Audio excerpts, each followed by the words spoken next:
Creo que lo primero que debemos hacer es definir qué es la reflexión docente. Este proceso complejo sin duda requiere este tipo de cuestionamientos, ¿no? Requiere cuestionar y cuestionarse sobre sí mismo, sobre la relación que establece con otros, sobre la relación que establece con objetos, entorno y evidentemente también, o al menos en este caso, es esa reflexión que establece sobre su ejercicio profesional. ¿Qué es la rutina? Como profesor, y yo creo que en cualquier labor, cualquier profesión, llega el momento en el que dominas lo que haces y se vuelve rutinario.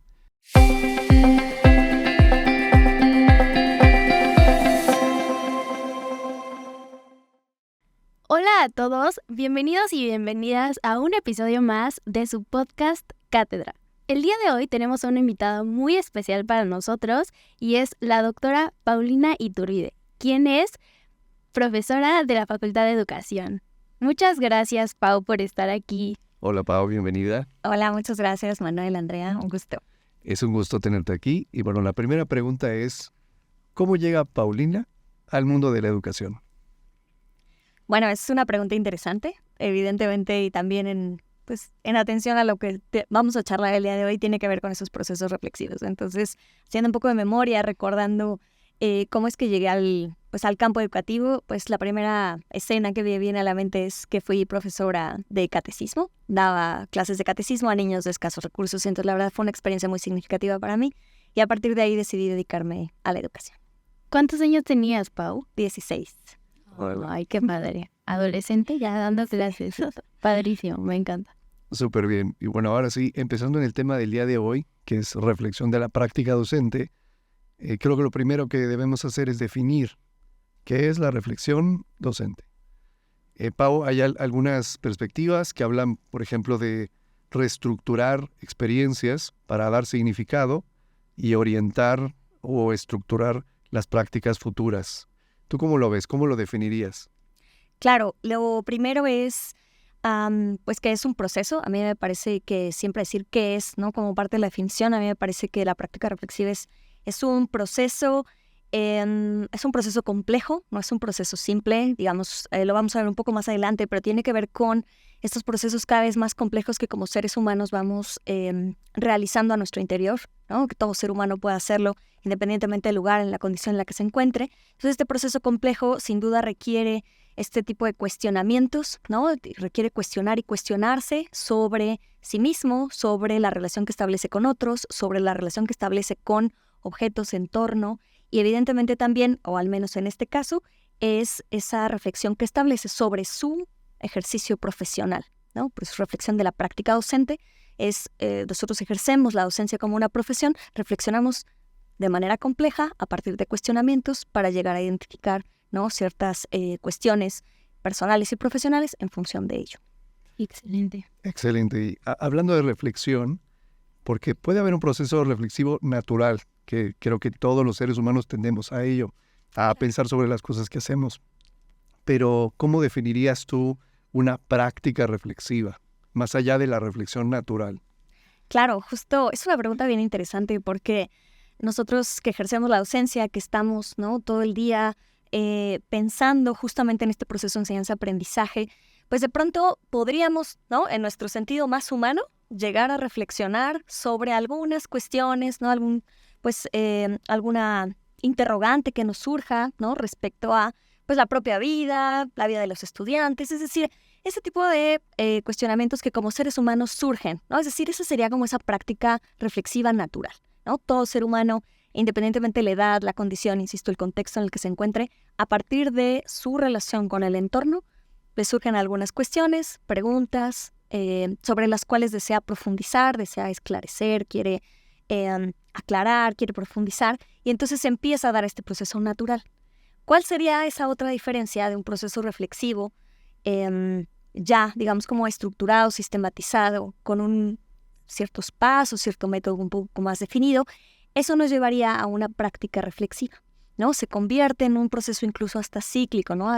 Surge alguna interrogante sobre ese ejercicio profesional, empiezas a profundizar, de ahí surge otra, ¿no? Y entonces empieza a ser este proceso pues mucho más orientado hacia una indagación mucho más profunda sobre ese ejercicio profesional, esa práctica que realizas, ¿no? Y entonces ya tiene un orden, una estructura, que incluso vas, ¿no? Lo platicábamos, ¿no? Tenemos un cuerpo académico que justamente investigamos sobre estos temas y justo decíamos, ¿no? El día de ayer en una de las charlas decíamos, ¿qué tanto o hasta qué momento esa reflexión natural se convierte, ¿no? En una reflexión sistemática, ordenada, profunda, que te lleve a incluso hasta una toma de decisiones, ¿no? Para la mejora de la misma. Exacto, como algo más intencionado, ¿no? Yo lo entiendo como algo en lo que pones toda la intención en lugar de que solo surja porque sí, porque entiendo que sí es un proceso muy natural el reflexionar, pero en la práctica docente a veces hasta se nota diferente porque incluso lo intencionas y lo diriges hacia algo que no nada más es pensar por pensar y conviertes como, ahí es donde va lo natural a lo que es más procesado, más sistematizado, etcétera, ¿no? Sí, y justamente como mencionas, es sistemático, es metódico, intencional, pero algo que me gustaría enfatizar es que hay que prepararse para ello. Claro. Es decir, debe haber una lectura, de preferencia quizá procesos de profesionalización a partir de estudiar cualquier tipo de programas, diplomados, posgrados, Claro. para prepararse, ya que pues esta sistematización de la reflexión difícilmente surgirá sola. La reflexión natural, como decíamos, sí, naturalmente como seres humanos reflexionamos sobre lo que hicimos, pero esta sistematización o estos lentes epistemológicos, dicho de forma elegante, pues surgirán únicamente si nos preparamos. Para ello hay que entrenar esta visión de práctica reflexiva. Claro, y es bien interesante porque, digamos, utilizando este término, entrenamiento, ¿no? Es decir, mientras más vamos desarrollando esta habilidad, vamos, como dicen los autores, desarrollando esa competencia reflexiva, que cada vez va haciendo, ¿no? A partir de ciertos niveles de reflexión de la práctica, por ejemplo, ¿no? Esta reflexión que podemos hacer como de manera muy técnica, muy natural, alguna reflexión mucho más interpretativa y alguna reflexión mucho más profunda a partir de como estos esquemas a lo mejor más éticos, políticos, ¿no? Que es decir, que te llevan a otro tipo de cuestionamientos justamente para que ese proceso sistemático, metódico, vaya alcanzando un nivel de profundidad cada vez mayor e incluso un nivel de complejidad mayor. Ok. Adelante. Bueno, hablando de justamente de este entrenamiento, de esta reflexión entrenada, me gusta mucho ese término. ¿Qué métodos o qué modelos podría seguir un docente o quizá podríamos poner sobre la mesa como base para la práctica reflexiva? Claro, hay muchos estudios bien interesantes. A ver, este esquema, este modelo de la competencia reflexiva, de la práctica reflexiva del profesorado, no es nada nuevo. Es un tema, digamos, desde los 80 se ha empezado a trabajar. Sin embargo, nos parece, o nos ha parecido a muchos de los estudiosos de este tema, pues pertinente, relevante, adecuado, necesario e incluso pues profesionalizante, ¿no? Entonces, hay varios modelos. Uno de ellos, uno que nosotros utilizamos mucho en UPAEP, es el modelo Fierro, Fortuny y Rosas, que ellas hablan de 6 dimensiones de la práctica docente, ¿no? Es decir, podemos profundizar desde una dimensión personal, interpersonal, institucional, social, valoral, didáctica. Es decir, como todos esos campos en los cuales tú ejerces tu docencia y puedes llegar a profundizar a partir de ciertos cuestionamientos sobre ello e incluso a partir de eso mejorarlo, ¿no? Ellas lo vinculan, al igual que otros autores, con el método de investigación-acción, es decir, además de esa competencia reflexiva que se va desarrollando, pues también hay un método, un proceso, un modelo que te lleva a aplicar de una manera distinta, sustentada teóricamente, con una propuesta, digamos, distinta, innovadora, a mejorar tu práctica. Entonces, ese es uno de los modelos, pero hay otros, por ejemplo, hay unos modelos que incorporan esta cuestión de afectos y sentimientos, ¿no? Es decir, en ese proceso reflexivo que surge a partir de estas preguntas y demás, ¿qué sentimientos, qué afectos identificas o reconoces, ¿no? Dentro de ese proceso de indagación a partir de esos cuestionamientos. Entonces, no todos los modelos lo tocan, algunos sí, ¿no? Hay otro modelo, por ejemplo, el de Cole. Es un modelo interesante porque todos los modelos parten o surgen de la identificación de una experiencia, una situación concreta sobre la cual se desea reflexionar. Porque si no, pues, ¿no? Es como reflexionar de todo y nada a la vez. Entonces, identificas una experiencia concreta. A partir de ello haces esta como observación reflexiva, es decir, empiezas a profundizar, empiezas a estos cuestionamientos internos, después pasas a una conceptualización abstracta, ¿no? Entonces empiezas a confrontar esas preguntas, esas ideas nuevas que te empiezan a surgir con aquellos conocimientos previos que tienes, teóricos, experienciales, ¿no? Y a partir de esa, digamos, como cruce, podríamos decir, con ello, viene la parte experimental, ¿no? Aplicas y entonces otra vez a partir de ello vuelve. Todos los modelos, al menos los que yo he estudiado, son cíclicos de 1 o 2 vueltas o incluso como espiral, ¿no? Estos modelos que te dicen, o sea, el proceso reflexivo no termina. Ok. Y Pau, en esto me surge una duda, o sea, por ejemplo, para docentes que están iniciando, no iniciando en la docencia, porque uno puede haber iniciado hace mucho y nunca haber hecho este ejercicio, Claro. lo cual puede ser un poquito peligroso, ¿no? Pero ¿cuál sugerirías de inicio para algún docente que quiera comenzar a reflexionar? ¿Tú qué sugerirías? Claro, mira, hay un modelo, perdón que se escuchan un poquito las hojas, pero es un modelo bastante interesante que tiene solo 3 pasos, que podría ser como un modelo como inicial, ¿no? Que te ayude como a detonar esos procesos.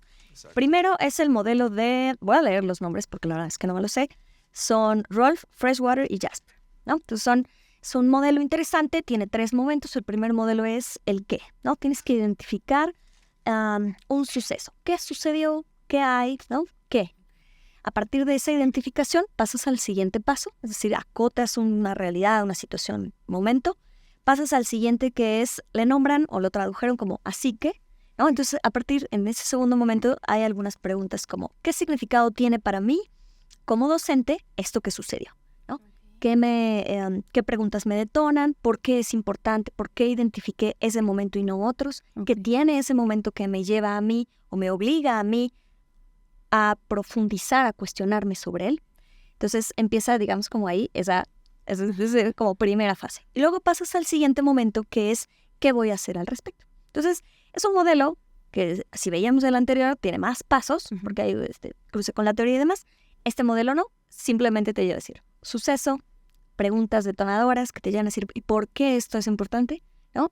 A querer indagar más y después ¿qué vas a hacer al respecto? Y vuelves a empezar, porque también es ciclo. Sería como un modelo detonador. Ok, sí, justo para alguien que esté empezando, que no sepa cómo para dónde ir, entonces ya no hay pretexto. Ujú. Sí, a mí me gustaría añadir sobre esto, que me parece muy interesante el tema de los modelos, que al final, como dice George Box, todos los modelos están equivocados de alguna manera, pero algunos son útiles. Claro. ¿Qué quiere decir esto? Que tienen limitantes, pero son una buena base para comenzar a trabajar. Establecen, digamos, un esquema normativo de la intención, de lo que quieres hacer. Ya cuando lo empiezas a poner en práctica te das cuenta que es un poco más caótico la realidad de lo que parece, pero al final es un muy buen punto de partida porque al menos establecer dimensiones y categorías. Claro. Creo que ya te ayuda mucho sobre cómo observar la realidad que te rodea. Porque lo que decía Andy es cierto, tú puedes llevar varios años en la práctica docente y no forzosamente haber evaluado o valorado tu práctica desde unos lentes sistemáticos. La conoces, sin duda, porque no es que no la conozcan, conocen muy bien lo que sucede en su práctica, pero quizá no han tenido esta visión sistemática todavía, por eso el tema de la iniciación, que el modelo te ayuda a hacerlo. O sea, el modelo es una guía que te dice qué observar y cómo observarlo. Claro. Y algo que yo he escuchado de ti, que todo surge a partir de la pregunta. La pregunta es la detonación de la reflexión. Es, bueno, ¿por qué no te preguntas esto sobre lo que haces y cómo lo haces? Y ahí ya comienza un proceso reflexivo. Claro, y además el tipo de preguntas que te haces en una fase inicial, uno empieza a recordar, bueno, ¿qué tipo de preguntas me hacía al inicio cuando quería, ¿no?, profundizar más sobre mi propia práctica, sobre aquello que sucede en el aula, en la escuela, con los agentes distintos que participan en la educación y demás, ¿no? Entonces, son preguntas quizá más elementales, pero esas preguntas cada vez se van haciendo mucho más complejas en este mismo sentido, como de ir avanzando a niveles de profundidad. Excelente. Sí, justamente, y me gustaría platicar también de el proceso de enseñanza-aprendizaje. O sea, ¿qué relación tiene o cómo se integra a este proceso reflexivo? Porque hemos hablado de lo que hace el profesor, ¿no? Como si estuviera por momentos extraído de, fuera de, ¿no? Pero también va a estar dentro de los procesos áulicos, va a estar en el proceso de enseñanza-aprendizaje. ¿Cómo ves esta integración tú, Pau? Claro, híjole, la verdad es que es bien interesante. Lo primero o el punto de partida, ¿no? Aprovechando esto que señalábamos, es el interés. Tiene que haber una intención, ¿no? De provocar esos procesos reflexivos en ti, respecto a ti mismo, tu práctica, ¿no? Respecto a, digamos, tu ejercicio personal y profesional. Pero esa intención también tendría que trasladarse a ese proceso, digamos, como de enseñanza, aprendizaje, evaluación en el aula. Si yo tengo la intención de que mis estudiantes se cuestionen, aprendan incluso a que hay preguntas, o a lo mejor más elementales, que ellos mismos a sus edades, ¿no? Dependiendo, pues, de preescolar, ¿no? A esta edad, ¿no? De los niños pequeños donde hacen un montón de preguntas, de pronto lo minimizamos, ¿no? Es decir, todo ser humano empieza a hacerse preguntas. Me interesa que mis estudiantes, ¿no? hagan este tipo de preguntas. ¿Qué voy a hacer entonces en mi proceso de enseñanza-aprendizaje? La relación que establezca con los estudiantes, la relación que establezca con los contenidos, la relación que establezca con el propio proceso de aprendizaje y desarrollo de la persona en el campo disciplinar en el que se encuentra, es el tipo de preguntas que vas a empezar a promover en el aula.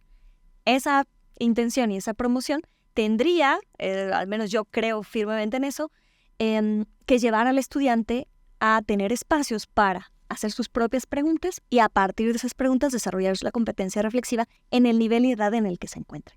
Claro, sí, a veces creo que se pierde, no estoy tan segura en qué niveles en que se pierde toda esta curiosidad y de pronto, o sea, inicia con mucha curiosidad, justo como lo mencionabas, Pau, y poco a poco se va como deshaciendo a través del tiempo. Se diluye. Sí, claro, y entonces nos encontramos en momentos donde por más que queramos construir algo nuevo y tener como toda esta curiosidad se va perdiendo, y justo por eso a mí me parece muy interesante y súper puntual los pasos, porque dejan ahí sobre la mesa algo y entonces pues puedes ir retomando, y de ahí creo que también viene un proceso no intencionado de mucha curiosidad que yo creo que en estos tiempos hace falta muchísimo, porque siento que ya estamos como queremos absorber absolutamente todo, pero ¿en dónde está nuestra parte de curiosidad y de querer saber más acerca de algo y de que vienen más cosas? Entonces, no sé, yo creo que a mí se me hace muy interesante en esa parte, no sé, Manuel. Sí, muy interesante. Y hay otra cosa que sucede, además de la curiosidad que lo vemos en los niños y en algún momento se pierde, que es la rutina. Como profesor, y yo creo que en cualquier labor, cualquier profesión, llega el momento en el que dominas lo que haces y se vuelve rutinario. Digamos, ya no es tan desafiante. Hay una que otra vicisitud, incertidumbre, pero vas dominando el proceso. Y eso puede hacerte caer en una trampa. Lo dominas tanto que lo automatizas y ya no piensas sobre ello, ya no lo cuestionas, porque lo haces tan bien, ya tienes listas tus diapositivas, ya tienes listos tus materiales, y eso te puede hacer caer pues en una especie de letargo reflexivo, que digas, pues ya lo hago muy bien, ya no hay nada que pensar. Y creo que es importante, hay la parte de la disciplina, de decir, aunque yo domine esto, domino mi contenido, llevo ya años de experiencia en ello, tengo ciertas rutinas, tengo que detenerme, poner el freno y pensar. Sí, justo. Claro, esa parte de la pausa, todos los modelos lo señalan. Es decir, tienes que hacer una pausa, tienes que detenerte para iniciar, promover o provocar ese proceso reflexivo. Ok. Justamente. Y bueno, una de las últimas preguntas que me gustaría abordar es el tema de conocimiento. Ya lo habías mencionado antes, Pau, pero el conocimiento teórico y la cuestión técnica de enfrentar lo que sucede en el aula. Ciertas cosas que son inciertas, que son complejas. Justo esa integración, ¿tú cómo la ves? Es el saber teórico, pero también la habilidad técnica de resolver cosas de la vida cotidiana en el aula. Claro, la verdad es que, digamos, desde el campo educativo yo considero que como personas, ¿no? Como seres humanos que estamos en procesos, digamos, en este caso, procesos de formación, si estamos hablando del espacio áulico, pues al final del día tienes que conjugar ambas cosas, ¿no? Es decir, tiene que haber cierto conocimiento base que te permita comprender, mirar con otros ojos esa realidad o ese entorno, ese contexto, el área disciplinar a la que te vas a dedicar, ¿no? Hablando de universitarios, o, digamos, en ese sentido, o sea, no puedes obviarlo, o sea, no puedes, no considerar la parte técnica. Sobre ese ámbito o aspecto teórico, conceptual, también hay que hacerse preguntas. ¿no? Y justamente es interesante porque también de ahí empieza a ser como empiezas a cuestionar esos saberes, esas teorías que ya existen y cómo también a partir de ello, ¿no? Vas desarrollando esta habilidad. Ahora, la otra parte que sería como esta cuestión técnica, de desarrollo de habilidades y demás, insisto, como seres humanos es necesaria, ¿no? Como seres humanos tenemos que hacer algo con eso que sabemos, con esos aprendizajes que vamos incorporando, con esas teorías que vamos aprendiendo, ¿no? Y también en ese mismo ejercicio tienes que hacerte preguntas porque a partir de ello puedes hacerlo mejor la siguiente vez. Por eso es que estos procesos cíclicos son interesantes. Y algo que no había comentado, pero que es fundamental. Hace rato que decíamos de esto que de pronto no hacemos estas pausas, llegamos a la rutina. Hay otros riesgos de no ser un profesor reflexivo, que es si surge un conflicto en el aula, de cualquier tipo, si tienes un dilema ético incluso, ¿no? Respecto a alguna situación en tu aula, si no eres un profesor reflexivo, vas a dejar pasar esos conflictos y vas a dejar pasar más bien esos dilemas, y entonces no aprovecharás esas oportunidades para mejorar, para transformar, y que son detonadores propiamente, ¿no? de estos procesos reflexivos. Entonces, si tú en la cuestión teórica, en la cuestión práctica, ¿no? aprovechas esos dos procesos que tienen mucha relación entre sí, evidentemente, como elementos detonadores del proceso reflexivo, entonces a mí me parece, como que se hace, el proceso educativo perfecto, complejo, integral, ¿no? Que reconoce esa humanidad, que reconoce esa trascendencia, porque incluso hay preguntas que suelen ser como mucho más trascendentes, ¿no? que suceden en el aula, y entonces se detona justamente esta posibilidad de desarrollo de la competencia reflexiva en ambos, en el profesor y en los estudiantes.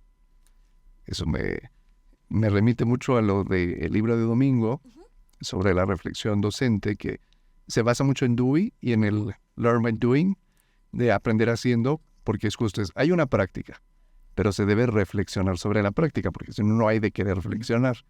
Y la reflexión, de alguna manera, ayuda mucho que esté anclada en ciertos referentes teóricos, porque son los que te permiten tener claridad sobre categorías o dimensiones. Lo que decíamos, simplemente el qué observar y cómo observarlo.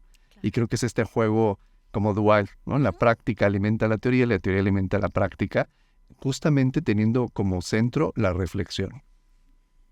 Y bueno, para cerrar, nos gustaría hacerte una pregunta. Es fuera de esto, o sea, yo te felicito mucho, Pau, porque para mí eres un excelente ejemplo. Pero aparte de esta parte educativa que tiene Pau, yo quiero saber quién es Pau. O sea, dejando de lado toda esta parte educativa, quiero que nos compartas un poquito de tu corazoncito y que nos digas quién es Pau. O sea, fuera de todo esto, ¿quién es Pau? Esas preguntas reflexivas, ¿no? Es para que reflexiones. Muy bien. Desde mi dimensión personal. Exactamente. Muy personal. Muy personal. Digo, ¿no? Pues, personal, sí. Claro. No, pues, ¿qué podría decir, no? De mí, de lo que me conozco, pero también ese es un proceso reflexivo que siempre está en desarrollo, ¿no? Yo trabajo desarrollo humano y también este proceso de crecimiento personal tiene que ver con esas preguntas que te haces a ti mismo para identificar qué áreas, ¿no? También necesitas conocer más de ti y mejorar. Yo podría decir, pues, soy una mujer, tengo 40 años, soy amante de los perros, me encanta convivir con los animales, me gusta mucho lo que hago, me gusta mucho dedicarme a la educación, disfruto estar con la gente, trato de encontrar en cualquier momento, tanto dentro de los espacios educativos como fuera de ellos, cómo es que la gente aprende, porque soy fiel creyente de que todo ser humano aprende en todos los momentos de su vida, independientemente, insisto, la condición, el contexto, el entorno, las oportunidades que haya tenido. Y eso, mirarlo como hasta fuera de esos espacios educativos, como en la vida cotidiana, a mí yo podría decir que eso es lo que soy, ¿no? Es lo que soy, lo que me gusta, lo que me mueve, lo que me apasiona. Ay, qué padre. Y justo en esta línea también queríamos saber si tienes algún referente o algún personaje, puede ser ficticio o puede ser un personaje histórico, que a ti te muevan sus ideales o con quien te identifiques. ¿Quién es este personaje que guía a Pau? Que es una pregunta interesante. La verdad te voy a ser honesta. La primera persona que se me vino a la mente fue Elvis Presley. Soy, como muy fan de su música, de su historia de vida, de cómo es que él inició en la música. trabajó temas, ¿no? Como de diversidad, y él fue, digamos, como una persona que en su época fue reconocido como una persona diferente a otras, fue cuestionado por ello, fue a su vez, ¿no? Un ídolo, por eso mismo que lo hacía diferente. Entonces yo diría Elvis Presley. Ay, qué padre. Muy bien. Muchas gracias, Pau. Pues yo quería también compartirte mi respeto, cariño y admiración. Gracias. Muchas gracias por compartir con nosotros este episodio. Y si gusta cerrarlo, Andy. Claro que sí, muchas gracias, Pau. Muchas gracias por estar aquí con nosotros. Y yo creo que también viene mucho el caso que toda esta línea la sostiene a las maestrías en la UPAEP. Entonces, ahí no sé si gustes recomendar, por ejemplo, las maestrías de BBD. Claro, con todo gusto. Mira, la verdad es que llevamos desde el 2016, si no me equivoco, Lolo, pues estudiando estos temas, ¿no? Cada vez se han sumado más personas. Ahora Andy también forma parte de estos procesos de estudio de modelos de reflexión de la práctica docente asociados a la transformación de la misma. Y nosotros tenemos aquí en la UPAEP, además de este largo camino como recorrido de estudio, tenemos programas que están justamente sustentados en este tipo de modelos, ¿no? Tenemos maestrías profesionalizantes, que tiene que ver con cómo le hacemos para profesionalizar nuestra práctica, ¿no? Desde los modelos reflexivos. Tenemos maestrías en pedagogía, tenemos maestría en tecnología educativa, tenemos en educación matemática, desarrollo humano y educativo, liderazgo y gestión educativa, orientación y desarrollo familiar y algunos otros programas, incluso de idiomas. Entonces me parece que son como espacios ideales, porque además algo que no comenté en los modelos, pero el proceso reflexivo se enriquece cuando lo haces con el otro o lo haces en grupo. Entonces, algo que sucede en UPAEP en estas maestrías es que lo vivimos en cada clase, o al menos eso intentamos hacer, y hacerlo compartido. Entonces, pues vengan a UPAEP porque la verdad lo van a vivir. Exacto, estoy 100% de acuerdo y muchísimas gracias Manuel, Pau. Y gracias a ustedes también por escucharnos, por vernos. Si nos están viendo en YouTube, recuerden darle like, suscribirse. Si lo están viendo por Spotify, acuérdense de valorar el episodio y recuerden que estamos en todas las plataformas como Spotify, YouTube, Apple Podcast y Amazon Music. Nos vemos en el siguiente episodio. Muchas gracias. Gracias, hasta luego.